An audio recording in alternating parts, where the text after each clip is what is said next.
Hello. Today is today. Oh shit. Today is a good day to check today. Um, mm, Today is January 21st. 1 month and 5 days since I went into hospital to have a portion of my tongue removed. Yada yada. I've explained this in past videos, but I had a chunk of my tongue removed and replaced with. Sorry, had a chunk of my tongue removed and replaced with muscle taken from my arm.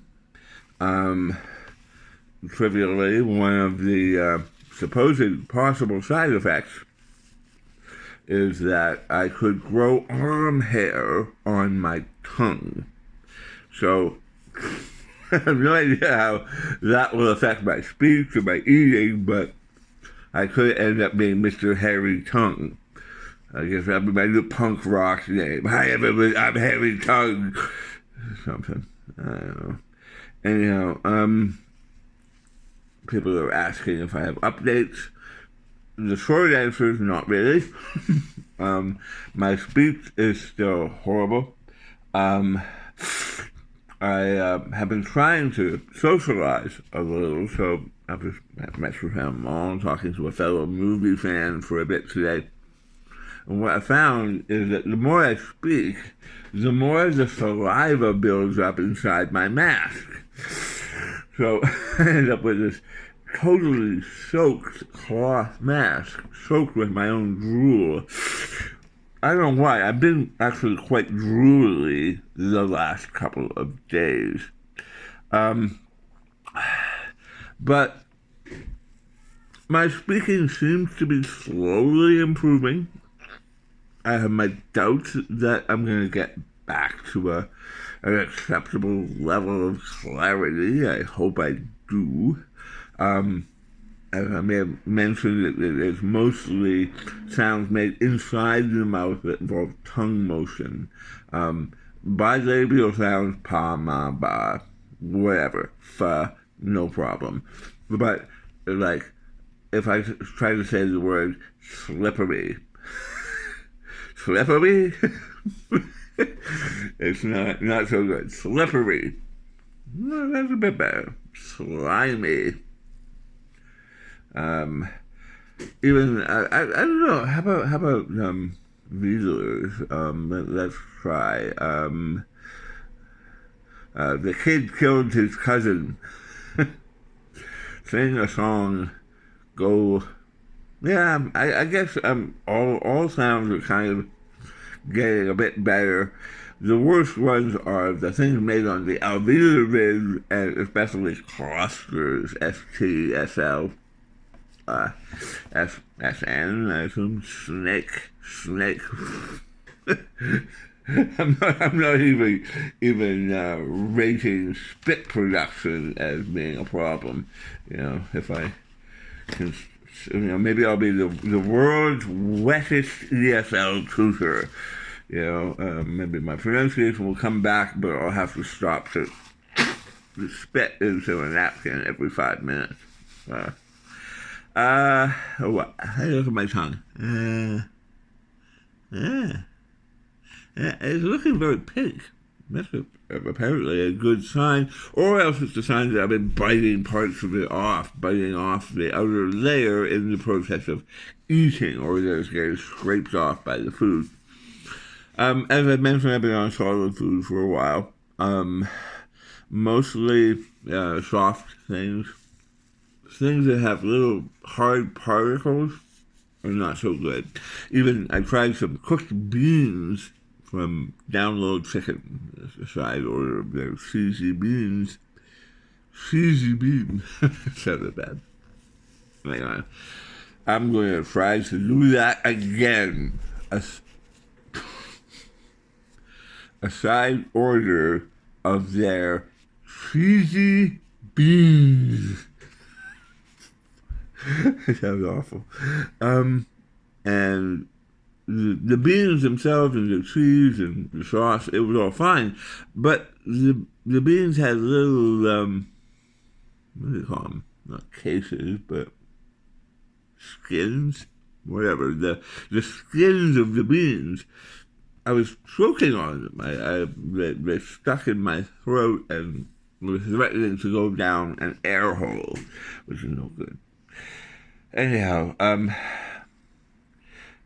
I can, as long as it's soft food and not too particulate, I can manage almost anything. I've had pizza. I've had chicken from down below. Apparently, I like chicken from down below. Sorry. Look at that drooly. Yeah.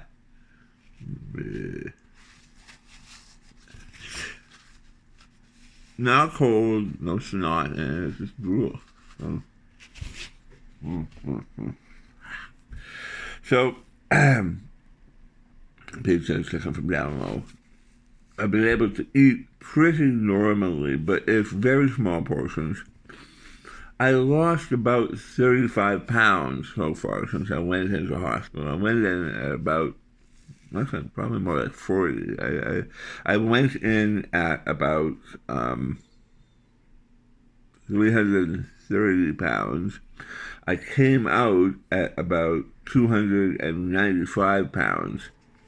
And over the next couple of weeks, I dropped another 5. But I'm able to get enough caloric intake that I'm kind of flatlined at 290 now. Yeah. I don't mind if I lose weight, but I don't want to lose too much of it. I do have to keep up caloric intake. It's hard to get vegetables in, unless we mush them up. So far, palak paneer, spinach with cheese from Indian restaurants, have been the main thing I've been getting my vegetables through. I had a lentil soup the other day, but I had to put it through the blender because the little bits of parsley and the little lentils were getting me down. Anyhow, but I'm eating okay. Swallowing is still a trick. I did learn something. This is kind of interesting, maybe. I learned that some of my vestigial swallowing mechanisms from my childhood, from early on, are still there. So, for example, if I have a drink of this,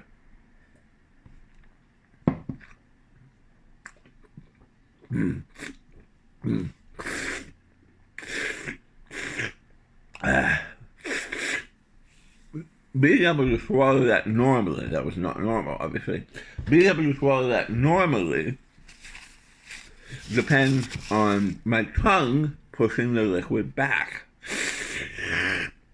But my tongue doesn't know how to do that. I haven't been able to develop the intelligence enough to be able to raise my tongue to the roof of my mouth and force the food back to my throat. That part of swallowing doesn't work. So that one mouthful was very difficult. Now watch this.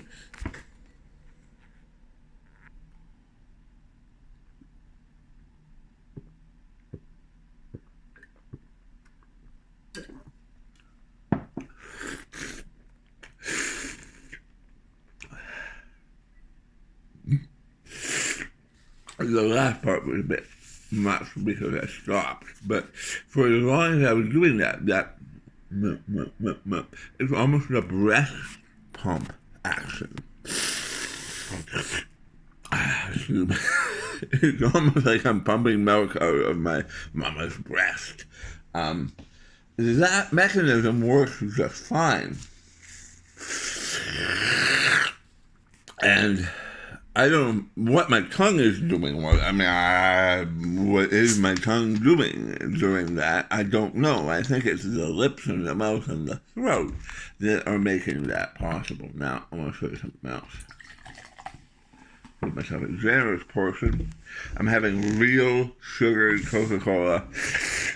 None of the diet stuff, because I want the calories even though I'm diabetic. I mean, I don't know if I'm doing the right thing, but I decided to have some real sugar Coca-Cola today. Mostly I'm doing Coke Zero.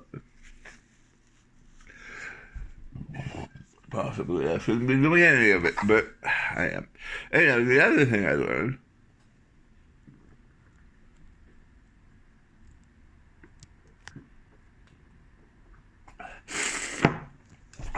I can slam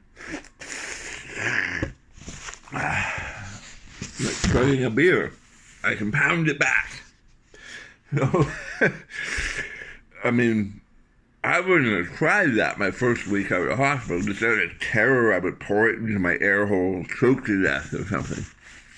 But the breast pump technique and the slamming it technique work really well to get the liquid down because they kind of bypass my dumb tongue. I'm sorry, tongue, but...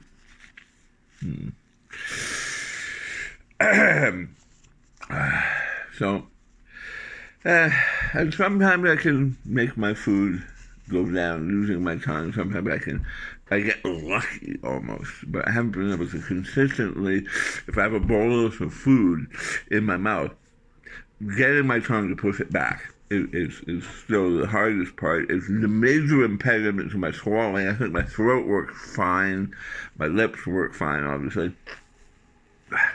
It's my tongue that still needs work. And that seems to be where we are for the time being with speaking and swallowing. I'm told I will continue to improve in terms of speech clarity. I feel like I've improved already considerably. I want to talk to my doctor about the idea of re-innervating my tongue. Apparently there are things you can do to keep nerves active in your tongue, or add nerves to. I don't know if it's too late for that now. Probably is. But I don't see him for another month, but I want to talk to him about the possibility of adding things to my tongue. Like, are there ways we can promote nerve growth? I assume the more nerves I have in my tongue, the more control I'll have. I'm also being told that when the swelling goes down my throat, I'm going to try to show you my throat here. When the swelling goes down my throat, I will be much better off. Now, I don't know if I showed you all this. I had a big incision along my neckline. You can see the scar tissue there. It had staples in it and whatnot. Because they were worried that my cancer had gone from my tongue into my lymph nodes, and they went in and they harvested like a couple dozen lymph nodes to test them. No trace of cancer in them. They also took out a submandibular salivary gland, there we go, which was swelling and painful because it was blocked. So I would try to eat some ice cream and I had this hard lump that would grow, and then in order to get rid of the lump I had to literally suck the saliva into my mouth. The lump would go down. Kind of a useless party trick. I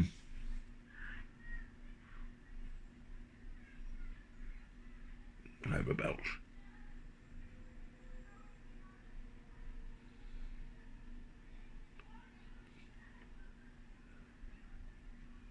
From slamming the Coke, that's that bubble. Well, it'll come up eventually.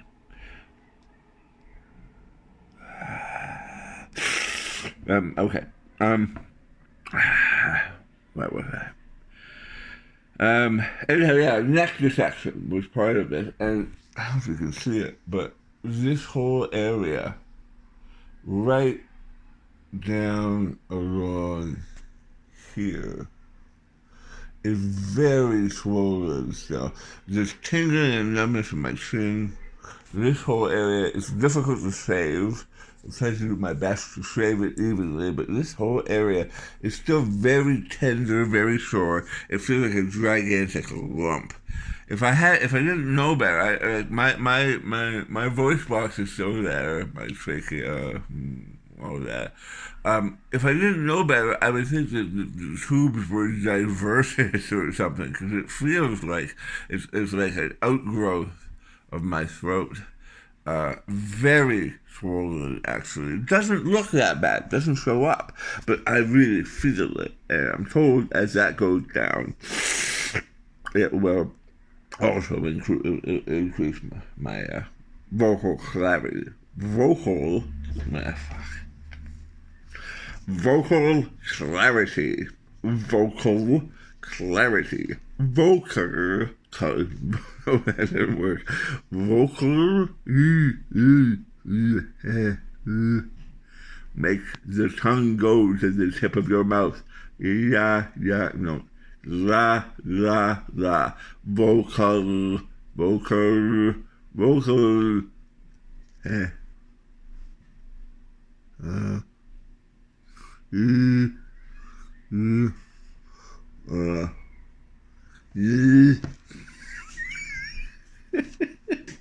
Vocal clarity. Clarity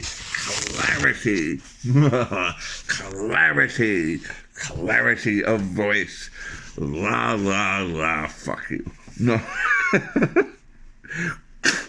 Yeah, it's wet here. A bit spit on the table, too.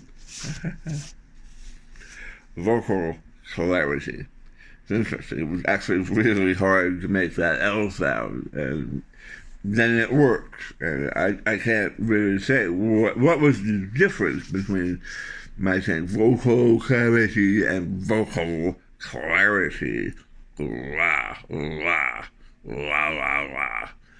Now, actually, there I know what I'm doing. I'm moving my top lip to touch my tongue. I can't move my lip to touch the roof of my mouth, so I can't move my tongue to touch the roof of my mouth, so I'm moving my lip to touch my tongue. La.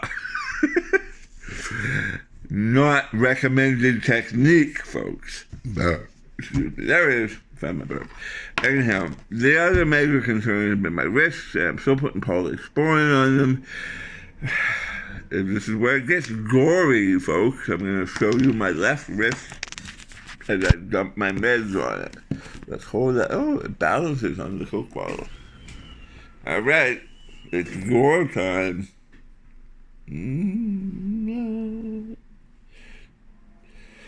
Keep it greasy.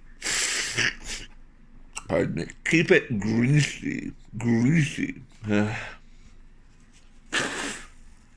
Keep it greasy. I don't like how I'm saying that. Keep it greasy is what the doctor told me. With polysporin. Now, apparently that is not infection. Apparently this is inflammation and whatnot. No one seems that concerned about this. You can see there's a little bit of thread sticking up there. A little bit of thread sticking up. The tendons, got little sewing scars around.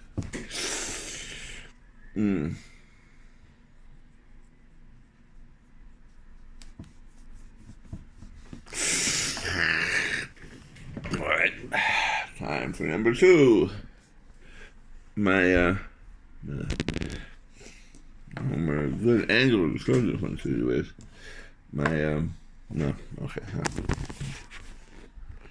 My blood blister is sort of going down. You can see there's some scabbing. There's another. The thread is actually weirdly loose. Like you can see, this whole area is thread. That's all a big rope of thread. And it's kind of not really attached there. That's holding on my graft. Anyhow, looks like a freezer burnt steak, huh? Yeah, I dropped the bob. Okay, maybe. Okay. Hi. Come here. I did clean the table before doing this. All right. I don't know if I should cut the threads off or.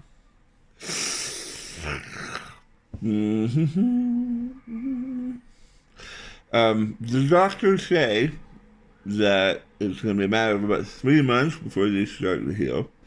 Again, they do say this one is looking better than that guy. But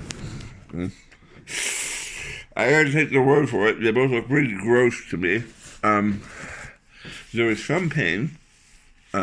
Often this hand, if I move this thumb has got nerve damage to it. Some of the nerve got messed up in there. So if I move that thumb, I feel tingling.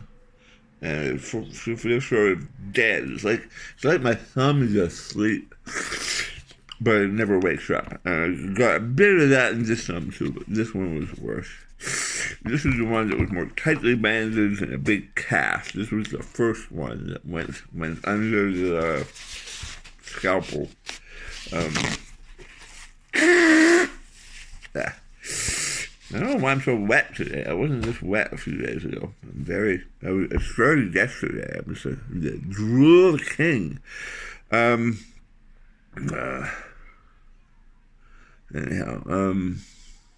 what was I saying?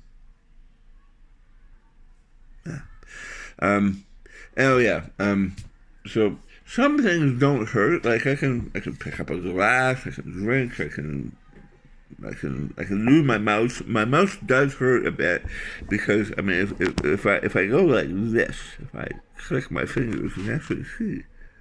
Can you see the tendon going? Should be able to.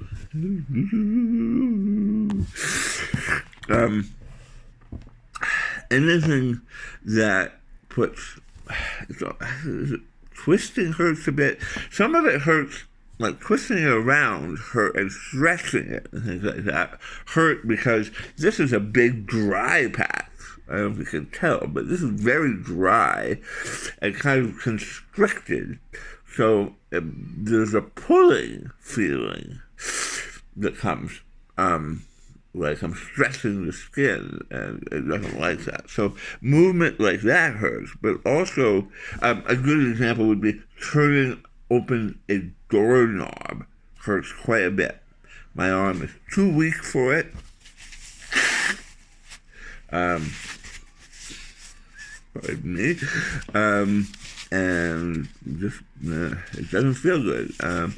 I can carry up groceries if it's a dead weight carry, but if I have to, maybe carrying the groceries is not a problem if I set it up so it's always just hanging straight from my arm. If the bag is hanging straight from my arm, that's fine.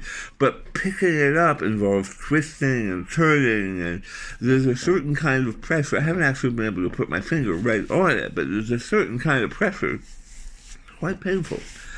More for the right arm than the left. It's not really improving either. That's the thing. I mean, this is drying up. This is getting much darker. It's changing visually, and it's getting a bit stiffer.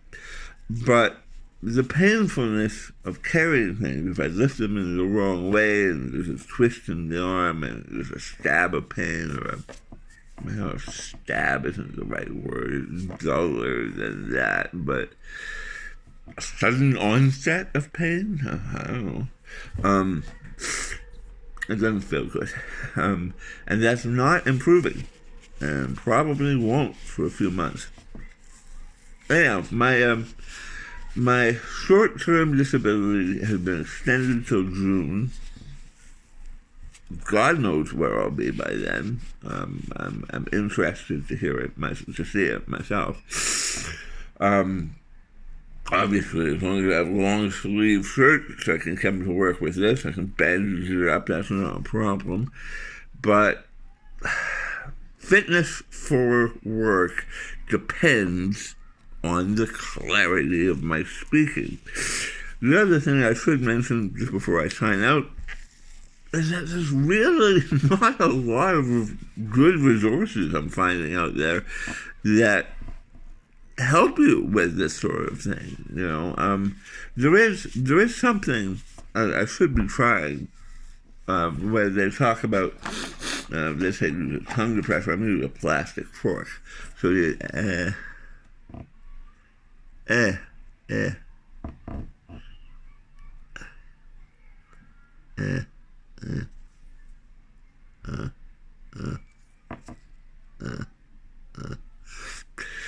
where you're supposed to create pressure between your tongue and the thing that. I'll try this here.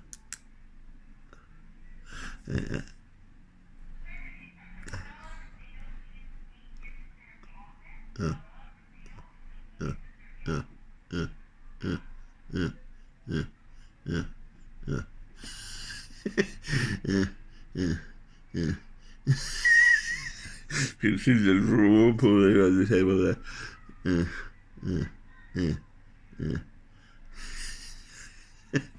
Wow. Okay. Apparently, that can help if you use.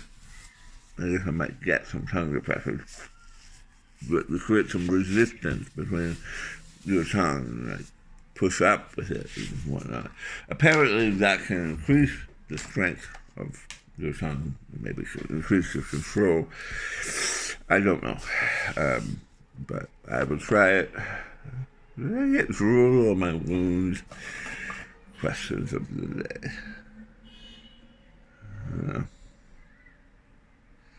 I can't tell. Is it drool or is it polyspawn?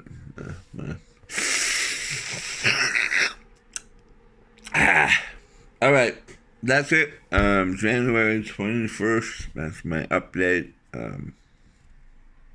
Hope you're all well. Thanks for listening.